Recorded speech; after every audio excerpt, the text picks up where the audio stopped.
반갑습니다.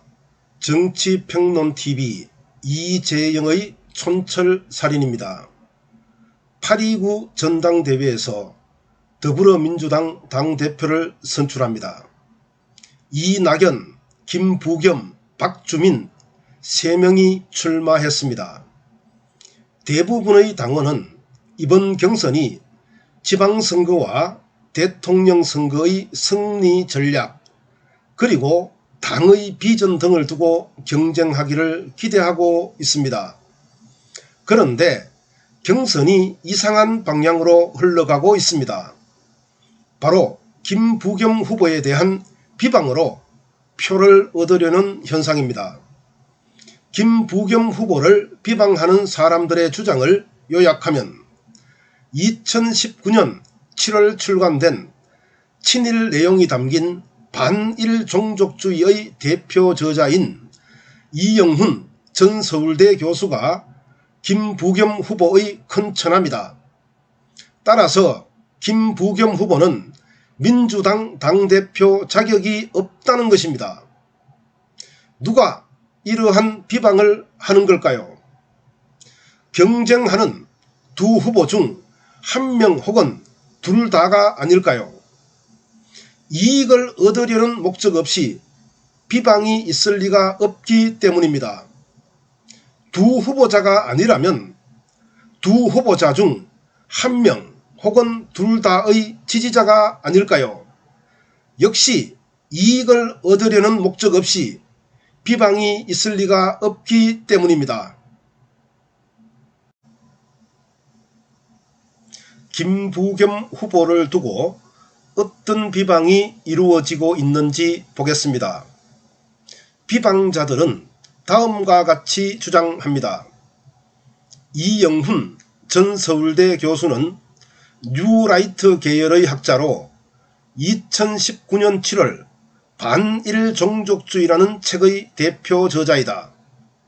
이 책은 일본군 위안부의 강제성을 반박하고 일제강점기에 한국이 경제적으로 발전했다는 내용을 담고 있다. 여기까지는 사실입니다. 이를 두고 한 부류의 김부겸 후보 비난자들은 이영훈 전 서울대 교수는 김부겸 후보의 손위 처남이다. 처남인 이영훈 교수를 통해 뉴라이트와 연결되어 있다. 처남인 이영훈을 통해 친일파와 연결되어 있다. 고로 김부겸은 친일 성향을 지닌 뉴라이트로서 토착 외구나 다름없다. 이런 김부겸은 민주당 대표 자격이 없다. 민주당 당원 자격도 없다. 민주당을 떠나라. 요약하면 친일 성향의 이영훈 교수가 김부겸 후보의 처남이므로 김부겸 역시 친일 성향의 뉴라이트라는 겁니다. 다른 부류의 김부겸 후보 비난자들은 이영훈 전 서울대 교수는 김부겸 후보의 손위 처남이다. 김부겸 후보는 처남인 이영훈을 통해 친일 성향과 연결되어 있다. 처남도 단속하지 못하는 이런 사람은 민주당 대표 자격이 없다. 처남 1인을 설득하지 못하는 김부겸이 어떻게 민주당을 이끌 수 있는가? 요약하면 친일 성향의 처남조차 설득하지 못하는 김부겸은 민주당을 이끌 자격이 없다는 겁니다. 그러나 김부겸 후보를 비방하는 이러한 상황은 정상적인 비판이 아니라 단순한 비방에 불과합니다. 지금부터 이들의 주장이 얼마나 비논리적이며 비민주적이고 반헌법적인지 증명해 드리겠습니다.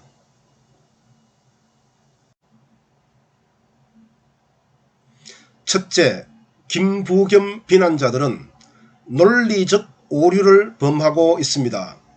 이들은 정언적 3단 논법을 도입했습니다. 정언적 3단 논법은 대전제, 소전제, 결론 형태로 정리될 수 있는 논법입니다. 예를 들어 모든 사람은 죽는다. 대전제입니다. 여기서 사람과 죽음은 동일합니다. 나는 사람이다. 소전제입니다. 나와 사람은 동일합니다. 따라서 나도 죽는다. 결론입니다. 나와 죽음은 동일합니다.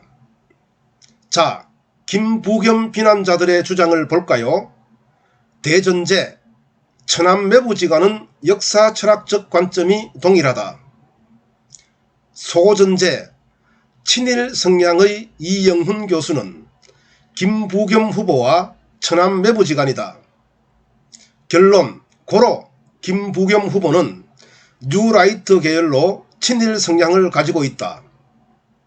3단 논법이 정당성을 인정받으려면 대전제와 소전제 모두가 타당성이 있어야 합니다.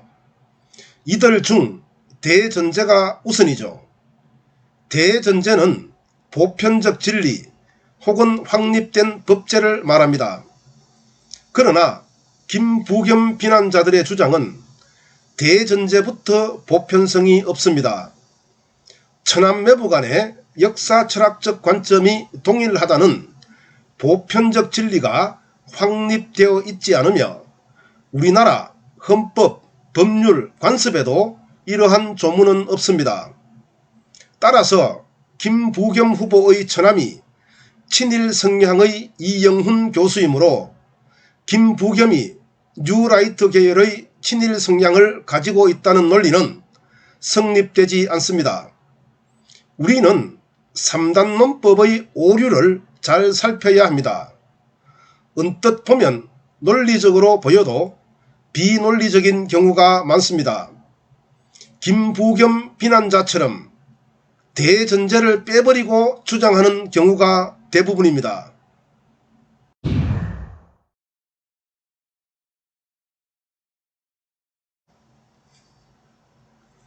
둘째, 김부겸 후보의 비난자들은 권력형 비리의 개념을 이해하지 못하고 있습니다.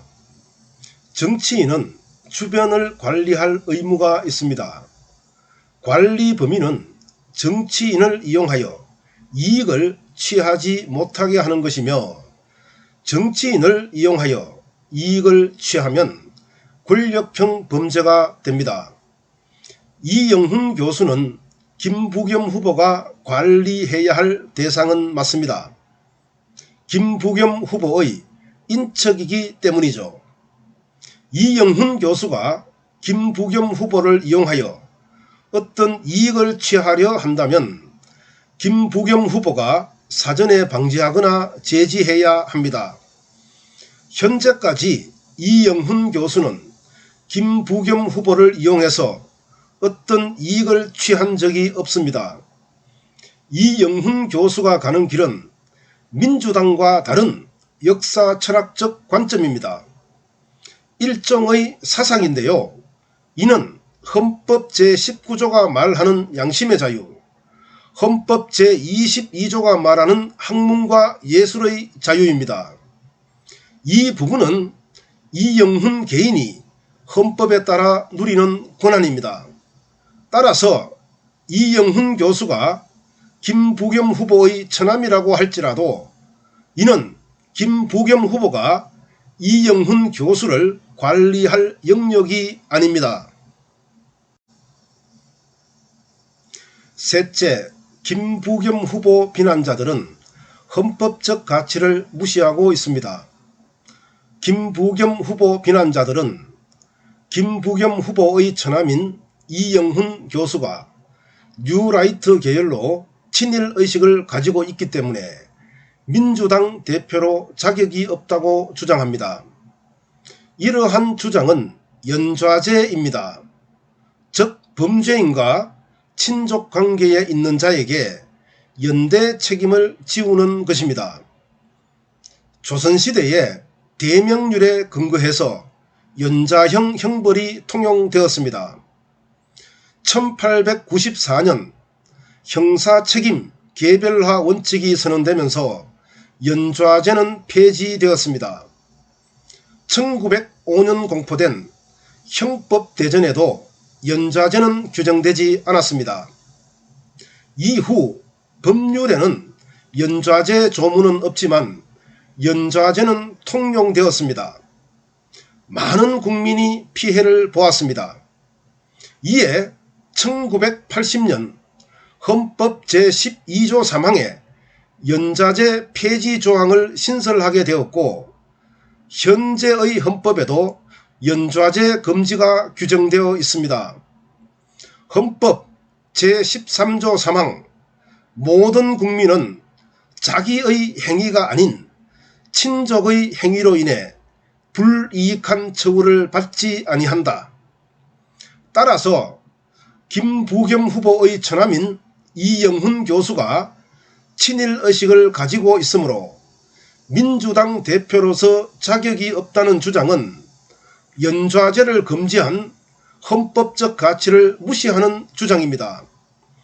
게다가 연좌제가 있다고 할지라도 김부겸 후보는 연좌제 대상이 아닙니다. 조선시대에 연좌제는 삼족에게 영향을 미쳤는데, 다산 정약용의 저서 목민심서를 보면 삼족은 할아버지를 비롯한 백부, 숙부 등 조족, 옆으로 형제와 그 소생인 조카 등을 포함한 부족, 아래로는 아들과 손자 등을 의미하는 귀족입니다. 그런데 김부겸 비난자들은 삼족의 의미조차 모르고 삼족을 부족, 모족, 처족이라는 잘못된 개념에서 김부겸 후보를 비난하고 있습니다. 이영훈 교수가 죄를 지었다고 가정해도 김부겸 후보는 삼족에 포함되지 않으므로 죄를 추궁할 수 없습니다. 더하여 연좌제는 모반자, 이적자, 흉악범에게 적용되었죠. 이영훈 교수의 행위는 이들 중 어디에도 포함되지 않습니다. 다만 민주당의 이념과 노선에 벗어날 뿐이죠. 따라서 연좌제가 존재한다고 할지라도 김부겸 후보가 연좌제로 엮일 일은 없습니다. 이렇게 볼 때 김부겸 비난자들이 주장하는 내용, 즉 김부겸의 처남인 이영훈 교수가 친일의식을 가지고 있으므로 김부겸 후보자가 민주당 대표가 되어서는 안 된다, 이러한 주장은 연좌제가 있든 없든 김부겸 후보에게는 적용되지 않습니다. 선거는 승리가 목적입니다. 그렇다고 할지라도 비논리적, 비민주적, 반헌법적 주장으로 상대방을 공격하는 행위를 해서는 안 됩니다. 김부겸의 처남이 친일의식을 가진 이영훈 교수라서 김부겸이 민주당 대표가 되면 안 된다, 이러한 주장은 비논리적이고 비민주적이고 반헌법적인 주장입니다. 이낙연과 박주민 후보자가 이러한 주장을 했다면 김부겸 후보에게 사과하고 이러한 주장을 거두기 바랍니다. 이낙연과 박주민 후보자의 지지자들이 이러한 주장을 했다면 이낙연과 박주민 후보자는 지지자들이 이러한 주장을 하지 못하도록 해야 합니다. 감사합니다. 이재영의 촌철살인이었습니다.